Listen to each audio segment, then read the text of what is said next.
بسم اللہ الرحمن الرحیم۔ اللہ تعالیٰ کا بہت شکر ہے بچوں کہ اس پاک ذات نے ہمیں ایک رمضان اور دیا اور روزے جیسی عبادت سے مشرف فرمایا۔ بہت بڑی عبادت اور ایسی عبادت ہے کہ جب آپ کر رہے ہوتے ہیں تو اللہ کے اور آپ کے علاوہ کوئی نہیں جانتا کہ آپ کیا کر رہے ہیں، بس اللہ ہی کو پتہ ہے کہ آپ نے روزہ رکھا ہے۔ اور اللہ تعالیٰ نے پورے ایک مہینے کے روزے ضروری قرار دیے۔ آپ ویسے بھی سارا سال روزے رکھتے ہیں، کس کس دن کے؟ پیر اور جمعرات۔ یہ بیٹے آپ کی ٹریننگ کا حصہ ہے۔ ہر پیر اور جمعرات کو روزہ رکھا کیجیے، اور آپ جب گھر بھی جائیں واپس تو بھی کوشش کریں کہ پیر اور جمعرات کو 2 دن روزہ رکھیں۔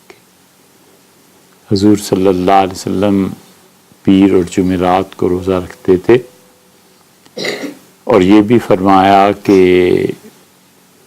پیر کے دن لوگوں کے اعمال اللہ کے سامنے پیش ہوتے ہیں، تو میں چاہتا ہوں، اور جمعرات کو بھی فرمایا، میں چاہتا ہوں کہ جب خدا کے سامنے میرے اعمال پیش ہوں تو میں اس وقت عبادت میں ہوں، کیونکہ پورے دن میں کسی بھی وقت خدا کے سامنے یہ چیز آتی ہے، اور اللہ ویسے بھی ہر چیز کو جانتا ہے۔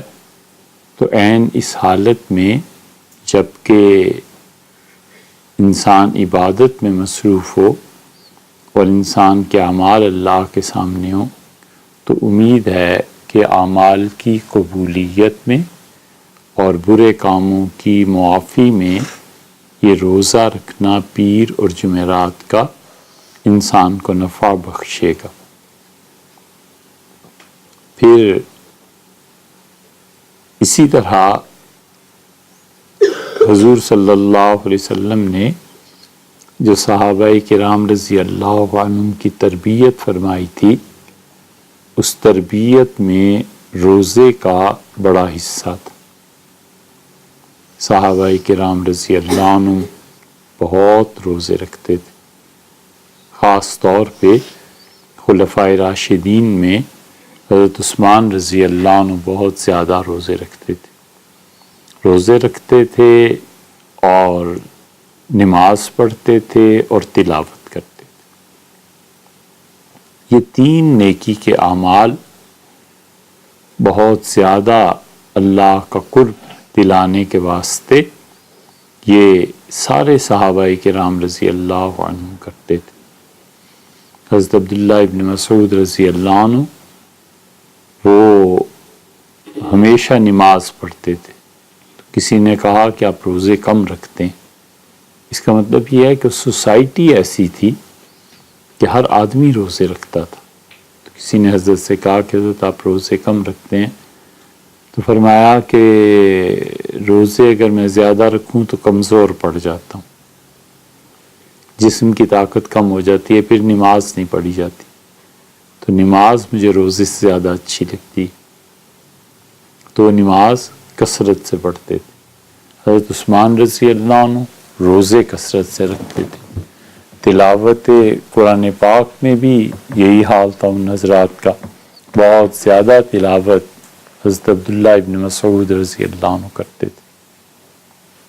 اور ان لوگوں کی محبت ہمارے ایمان کا حصہ ہے، ان لوگوں کی محبت ہمارے دین کا بہت بڑا ستون ہے، اور ان لوگوں کی محبت جڑ اور اصل ہے پورے دین اور ایمان کی۔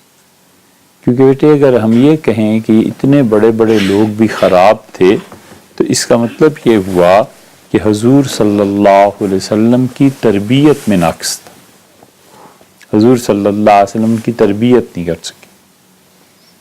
اگر یہ مان لیا جائے تو پھر اس کا مطلب یہ ہوا کہ دین میں کوئی جان نہیں رہی، دین کا کوئی فائدہ نہیں۔ تو اس لیے یہ لوگ عقیدے کے مضبوط اور صحیح لوگ تھے، اعمال بھی اچھے تھے، اور اللہ کے ساتھ تعلق وہ بھی اللہ تعالیٰ کی عنایت اور مہربانی سے جیسا شریعت میں مطلوب تھا ویسا ہی ان کا تعلق اللہ کے ساتھ تھا۔ پھر اسی طرح روزے میں جو چیز روزے کو خراب کر دیتی ہے، روزے کو بالکل ختم کر دیتی ہے، وہ رسول اللہ صلی اللہ علیہ وسلم نے فرمائی، اور آپ نے فرمایا من لم یدع قول الزور، جس آدمی نے جھوٹ بولنا نہیں چھوڑا اور جھوٹی بات پر عمل نہیں ترک کیا، تو اللہ کو کوئی ضرورت نہیں ہے ایسے بندے کے روزے کی۔ اللہ تعالیٰ کو وہ آدمی روزہ رکھا ہوا پسند ہی نہیں ہے جو روزہ بھی رکھے اور جھوٹ بھی بولے۔ تو آپ ہمیشہ یہ چیک کیجئے کہ آج روزہ رکھا تھا دن کو، جھوٹ کتنے بولے۔ کوئی جھوٹ نہیں بولا، بہت اچھا ہے۔ ایک جھوٹ بولا تو اتنا روزہ کم ہو گیا، دو بولے تو پھر اور کم ہو گیا۔ جتنا جھوٹ اتنا ہی روزہ خراب۔ مثلا ایک کپڑا ہے، بالکل ٹھیک ہے، آپ نے یہ روزہ ہے، فرض کر لیجئے ایک کپڑا ہے، ایک شال ہے، ایک آپ کی قمیص ہے، ایک آپ کی ٹوپی ہے، تو یہ کپڑا ہوا نا۔ تو اب روزے کو ایسے ہی فرض کر لیں، اب آپ جتنا اپنی اس چادر کو کاٹتے جائیں گے جھوٹ کے ذریعے، روزہ ایسے ہی ہے، کاٹ لو روزے کو۔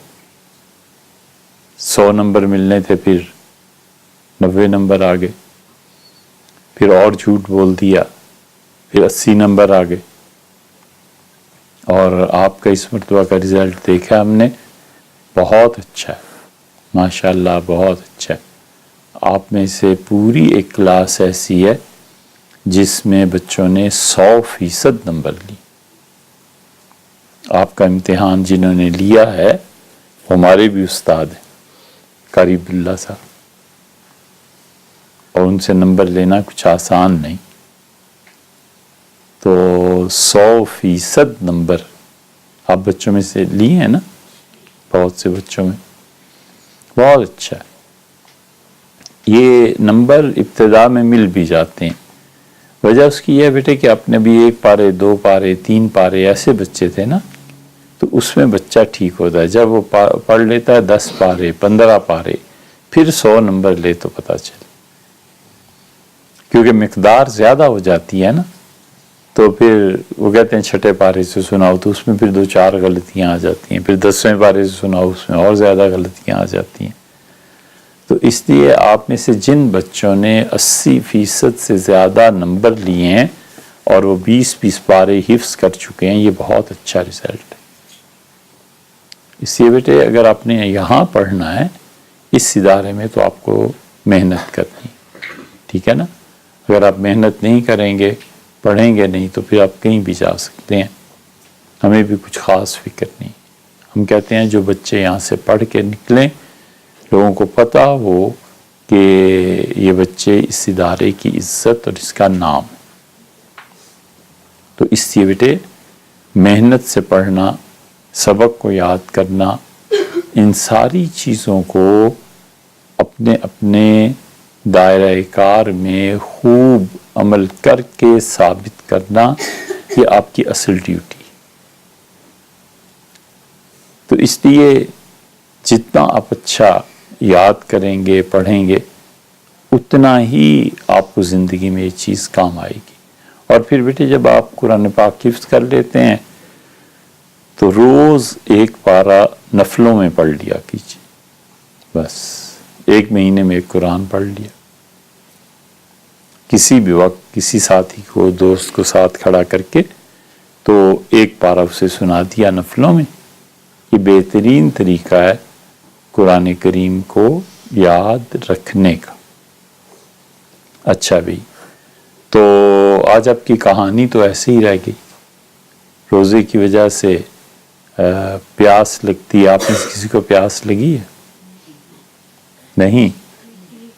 ہمیں بہت شدید پیاس ستا رہی ہے، تو اس لیے آپ سے زیادہ باتیں کرنا آج مشکل ہوا ہے.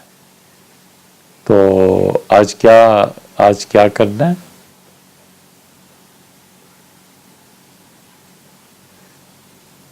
بتائیے آج کیا کرنا ہے؟ جی کہیے. کہانی سنانی. اچھا بیٹے، چھوٹی سی کہانی، چھوٹی سی ہے. وہ کہتے ہیں کوئی لمبی سی کہانی سنا. چھوٹی سی کہانی یہ ہے، دو آدمی. یہ چھوٹی سی کہانی اس بچے کو سمجھ آئے گی جو غور سے سنے گا اور ذہین ہوگا. تو دو آدمی ٹرین میں سفر کر رہے تھے. ایک سامنے بیٹھا تھا، ایک ادھر بیٹھا تھا، آمنے سامنے. تو سامنے والے نے پوچھا کہ کیا تم یہ یقین رکھتے ہو کہ دنیا میں جنات کا وجود پایا جاتا ہے؟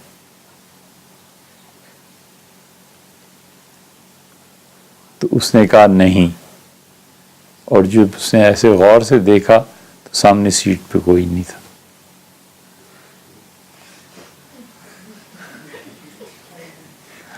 سمجھ گئے؟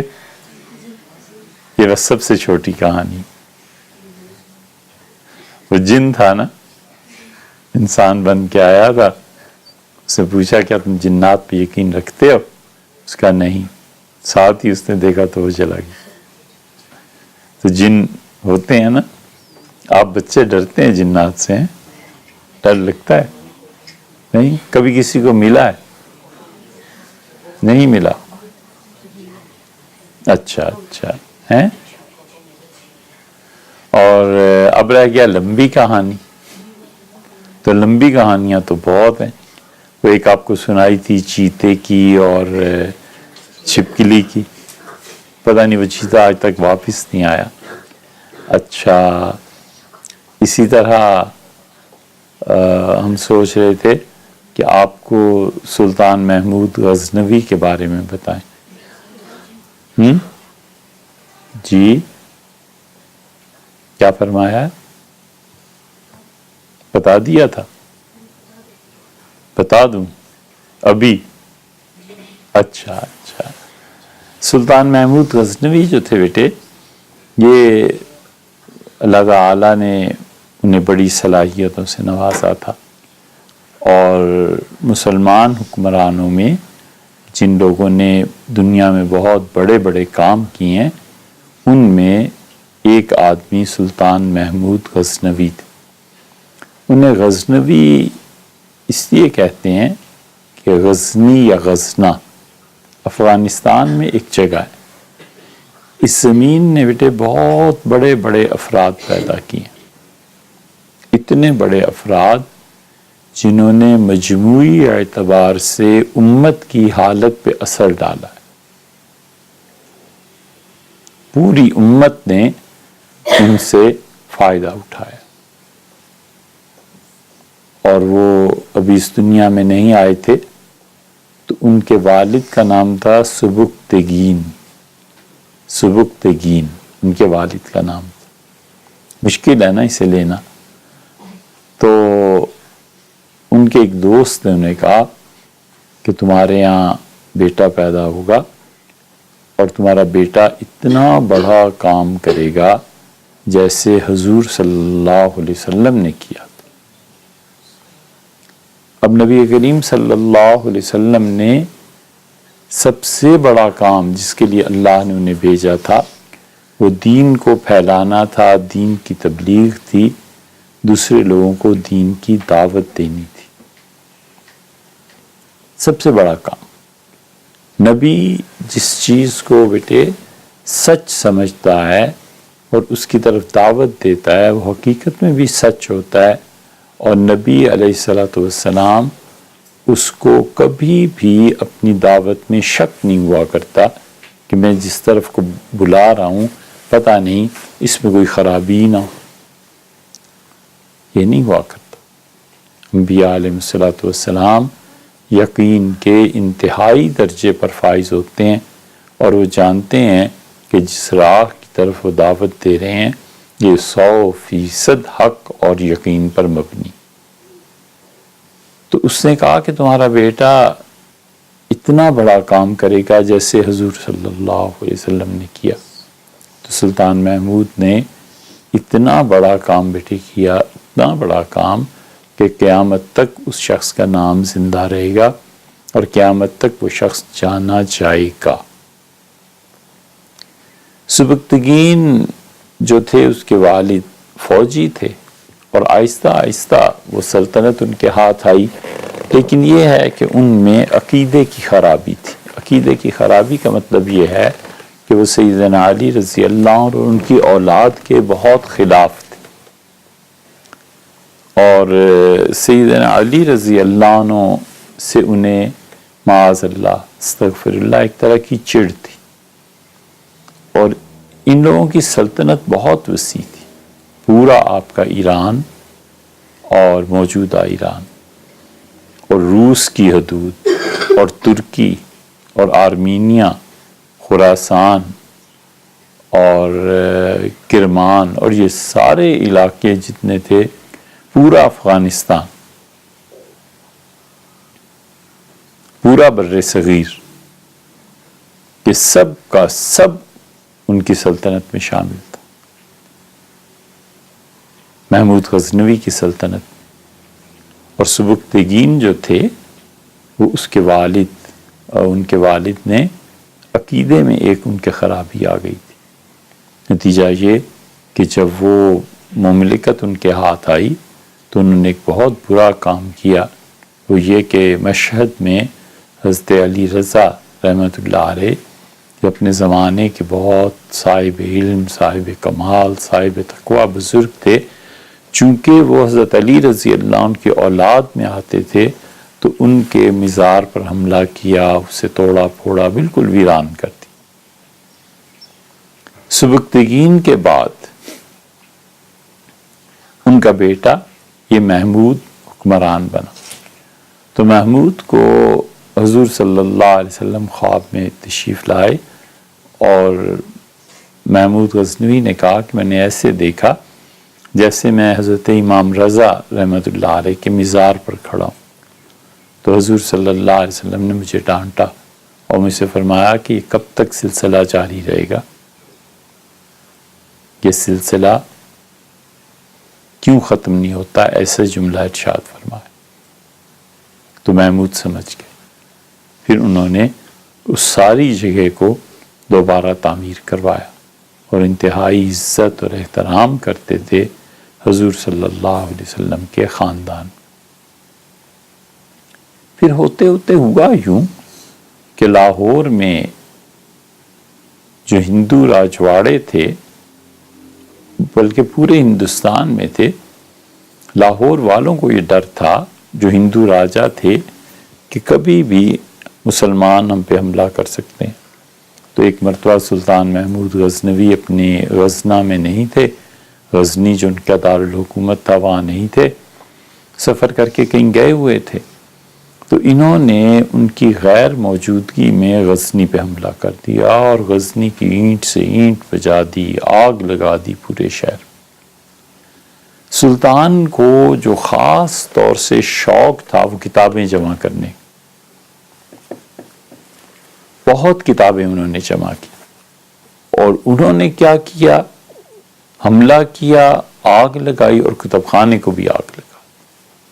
سلطان جب واپس آئے اور انہوں نے دیکھا کہ اس طرح ان کی فوج کو شکست ہوئی اور سارے شہر پہ غلبہ ہو گیا، اور اس طرح فوج نے جو لاہور سے آئی تھی انہوں نے آگ لگا دی، تو انہوں نے اس پہ عزم کا اظہار کیا اور انہوں نے کہا کہ اب میں ایسی قوتوں کو رہنے ہی نہیں دوں گا جو ہمارے لیے کل کو مسئلہ بن سکیں، کل کو پریشانی کا باعث بن سکیں۔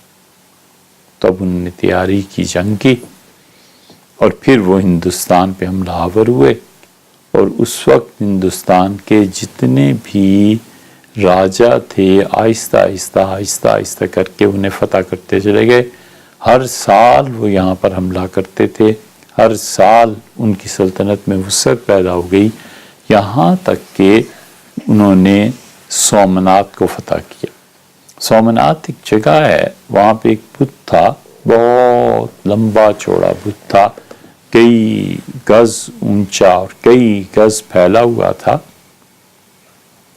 اور ہندو لوگ 5 جگہ پر حج کرتے تھے۔ وہ سفر کرتے تھے، جیسے ہم حج کرتے ہیں بیت اللہ کے لیے جاتے ہیں، وہاں طواف اور زیارت، یہ سب چیزیں ہندوؤں میں تھیں۔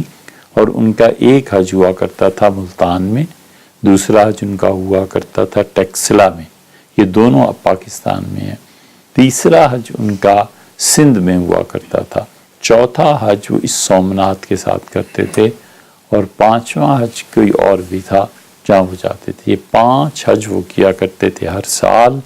تو یہ جو سومنات تھا ان میں بہت بڑی چیز مانا جاتا تھا، سلطان نے اسے بھی فتح کر لیا۔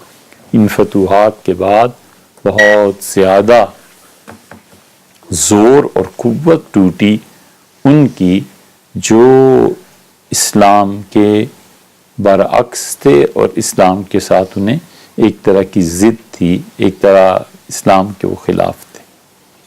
سلطان محمود غزنوی نے پہلی مرتبہ اتنی وسیع سلطنت کی بنیاد یہاں پر رکھی، اور افغانستان سے لے کے اور کہیں آگے تک ہندوستان میں یہاں ہر جگہ اسلام پھیلانا یہ ان کی قسمت میں سعادت لکھی گئی تھی۔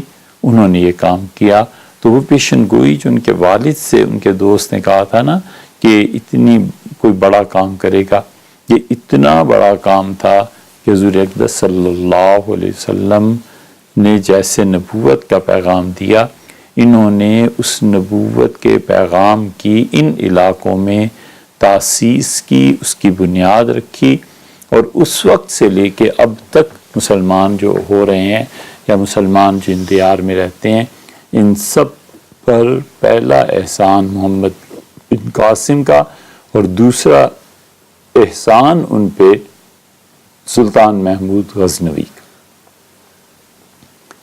سلطان محمود جو تھے ان کے زمانے میں ملتان خاص طور پہ کہ مسلمانوں ہی میں اپنے آپ کو شمار کرنے والا ایک فرقہ کرامیہ تھا۔